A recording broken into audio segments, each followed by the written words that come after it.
Good morning 10th class. मैं प्रिया। हम लोगों ने कल पढ़ा था नेशनलिज्म इन इंडिया, भारत में राष्ट्रवाद में सविनय अवज्ञा आंदोलन, सिविल डिसोबीडियंस मूवमेंट की बात की। हमने देखा किस तरह से गांधी जी ने ये लॉन्च किया नमक यात्रा या सॉल्ट मार्च से, और उसमें जो जो चीज़ें हुई वो हमने देखी। तो अब हमें जो पार्टिसिपेंट्स थे, जिन वर्गों ने इसमें जो है पार्टिसिपेट किया, उनके पॉइंट ऑफ व्यू से इस मूवमेंट के बारे में ज़रा पढ़ लेते हैं।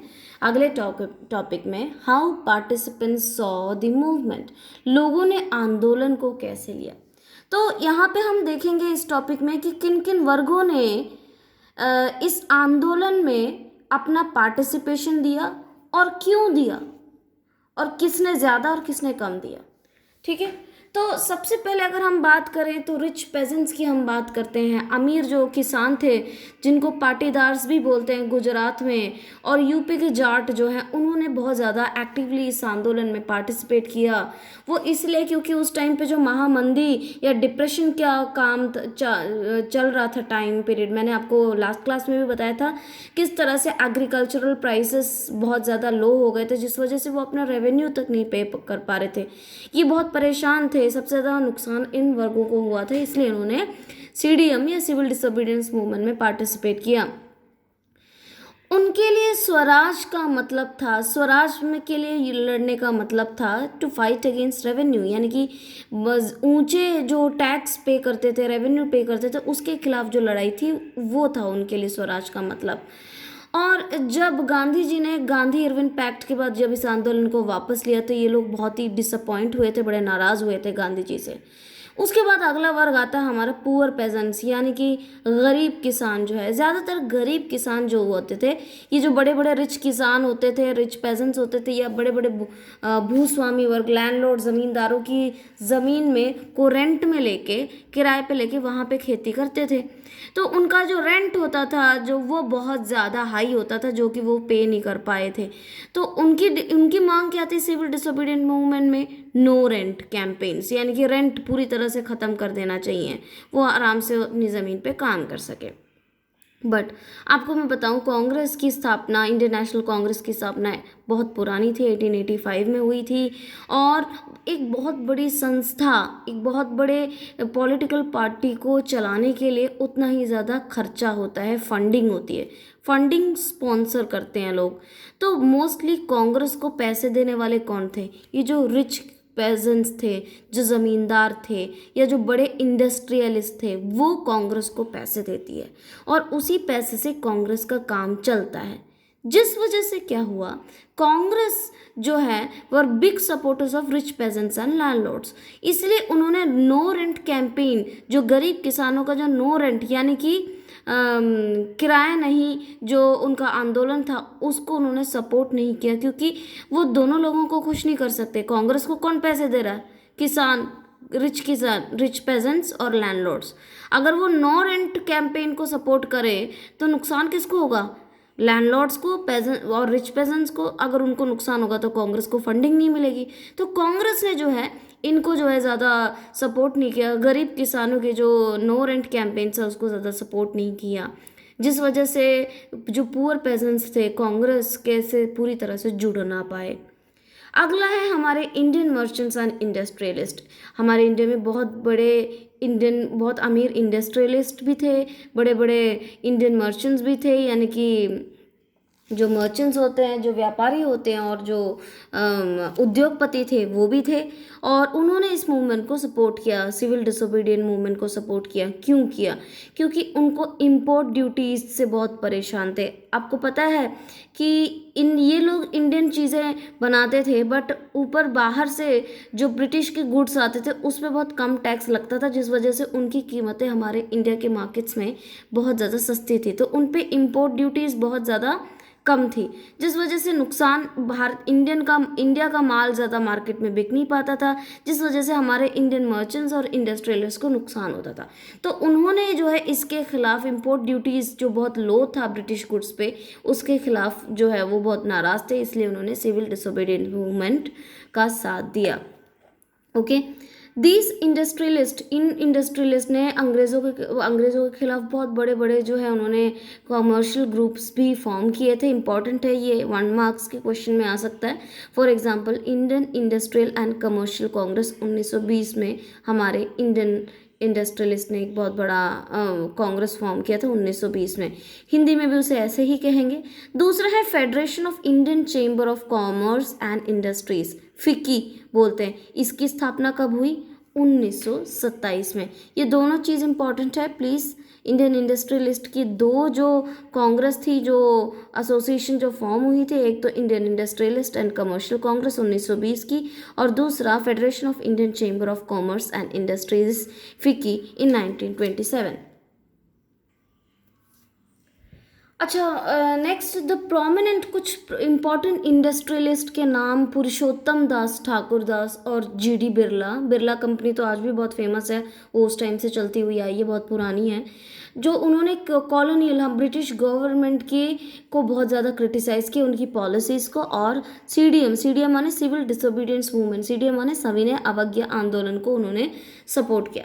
नेक्स्ट आते हैं हमारे इंडस्ट्रियल वर्किंग क्लास, यानी कि इनके इंडस्ट्रीज़ में जो वर्कर्स काम करते उन्होंने ज़्यादा जो है सिविल डिसोबीडियंस मूवमेंट को सपोर्ट नहीं किया। सिर्फ नागपुर के कुछ लोगों ने सपोर्ट किया। क्यों? और जिन्होंने सपोर्ट किया उनका क्या मतलब मांगे थी, उनकी मांगे थी low wages against, they were fighting against their low wages and poor working condition. वो चाहते थे कि उनको जो है इंडस्ट्रीज़ में काम करते थे हमारे श्रमिक वर्ग, जो कारीगर जो काम करते थे, उनको बहुत कम तनख्वाह दी जाती थी और इंडस्ट्रीज़ की वर्किंग कंडीशन बहुत ख़राब थी। तो इसके खिलाफ जो है उनका मुद्दा था सिविल डिसोबीडियंस मूवमेंट के पीछे पार्टिसिपेट करने का। इनफैक्ट जो है छोटा नागपुर टिन माइंस के कई सारे वर्कर्स ने और रेलवे वर्कर्स ने भी बॉयकॉट कैंपेन्स, यानी कि बहिष्कार जो कैंपेन्स है उसके खिलाफ और कई सारे रैलीज में पार्टिसिपेट किया। बट अगेन यहाँ पे जानने की चीज़ें हैं कि कांग्रेस को फंडिंग देता है यही बड़े बड़े इंडस्ट्रियलिस्ट भी फंडिंग करते हैं। तो देखिए, वर्कर्स की डिमांड थी कि उनकी वेजेस ज़्यादा हो जाए, लेकिन इन कांग्रेस को फंडिंग कौन दे रहा है? इंडस्ट्रियलिस्ट के अंडर काम करते हैं कौन? ये वर्कर्स। अगर वो ज़्यादा वेजेस मांगेंगे तो किसको देना होगा ये ज़्यादा वेजेस? इंडस्ट्रियलिस्ट ही देंगे इनको। और जब इंडस्ट्रियलिस्ट देंगे इन वर्कर्स को तो नुकसान किसे होगा ज़्यादा वेजेस का? इन इंडस्ट्रियलिस्ट को। और अगर इंडस्ट्रियलिस्ट को नुकसान होगा तो कांग्रेस को भी नुकसान होगा। तो यही वजह है, कॉन्ट्रडिक्शन है यहाँ पे।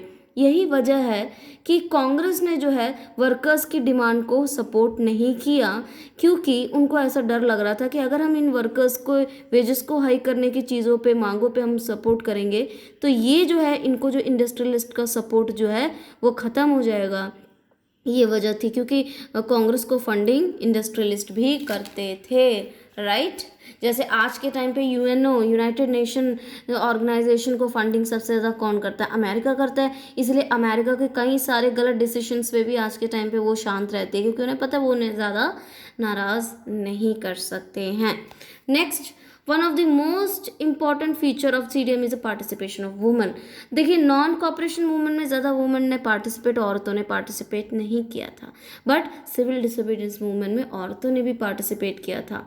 कई सारी औरतों ने सॉल्ट मार्च यानी कि नमक यात्रा और बॉयकॉट कैंपेन्स और पिकेटिंग जो थी, लिक्वर शॉप, शराब के शॉप्स में पिकेटिंग करने के काम में कई सारी लेडीज़ ने, औरतों ने जो है पार्टिसिपेट किया था। कहीं तो जेल भी गए हैं। ओके, तो ये थी high participants so the movement.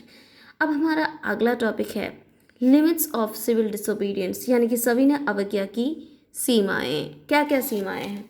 देखिए, कई सारे लोगों ने पार्टिसिपेट नहीं किया हमारे सिविल डिसोबीडियंस मूवमेंट में, जिसमें एक है अनटचेबल्स, यानी कि दलित, अछूत वर्ग। द अनटचेबल्स और Dalit did not participated in this movement because Congress remained away from them.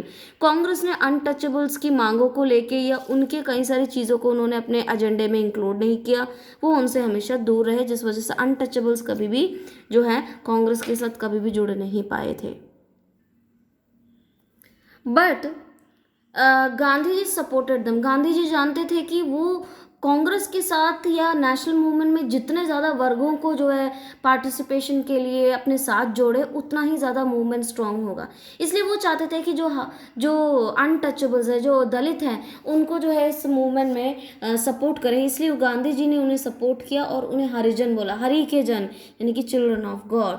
और गांधी जी ने सत्याग्रह भी लिखाया थी, ऑर्गेनाइज सत्याग्रह, ताकि वो जो है हरिजन, जो दलित लोग जो है मंदिरों में एंट्री कर पाएँ और वहाँ पे जो पब्लिक वेल सार्वजनिक जो कुएं हैं, टैंक्स, रोड, स्कूल्स वगैरह में उनकी एंट्री जो है करा पाएँ।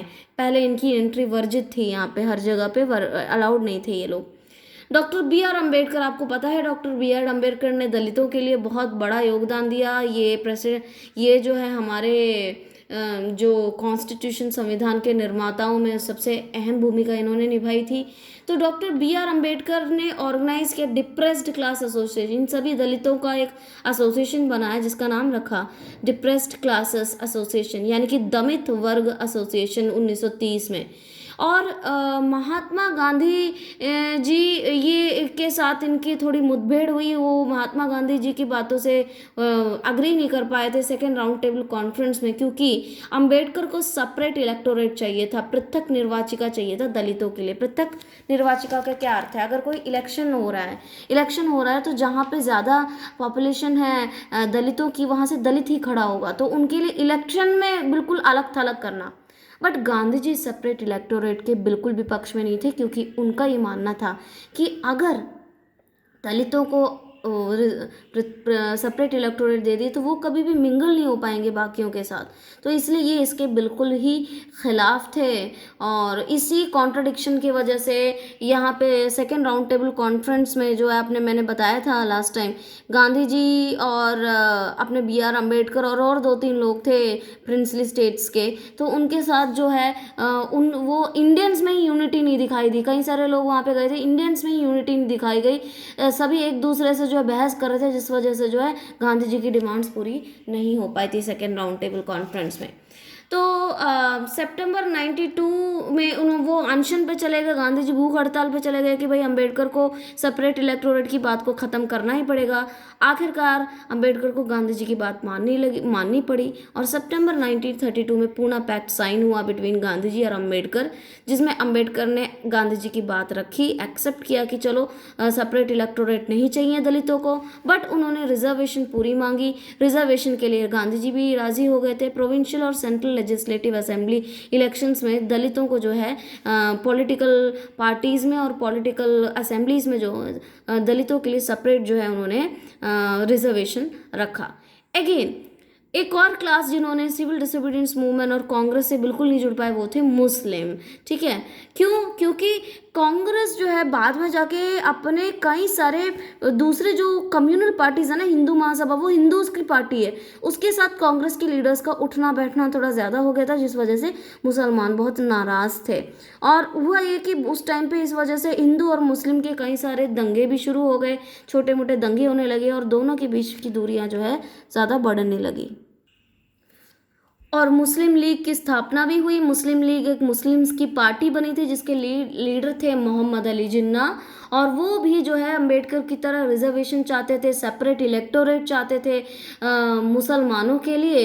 और उन्होंने जब अपनी बात रखी तो हिंदू महासभा के कुछ लीडर्स ने उनका विरोध किया। नतीजा ये हुआ कि कई सारे मुस्लिम लीडर्स और कई सारे इंटेलेक्चुअल, मतलब पढ़े लिखे लोगों का मानना था कि मुस्लिम्स जो है हिंदुस्तान में माइनॉरिटी है और हिंदू मेजॉरिटी में है, आज़ादी मिल भी जाएगी तो हिंदू जो है मुसलमानों पे अत्याचार करेंगे और उन्हें दबाएंगे। इसी की वजह से नतीजा ये हुआ कि आखिरकार 1940 के बाद जो है मुस्लिम लीग ने अपने लिए एक अलग नेशन, एक अलग कंट्री पाकिस्तान की डिमांड रखी थी।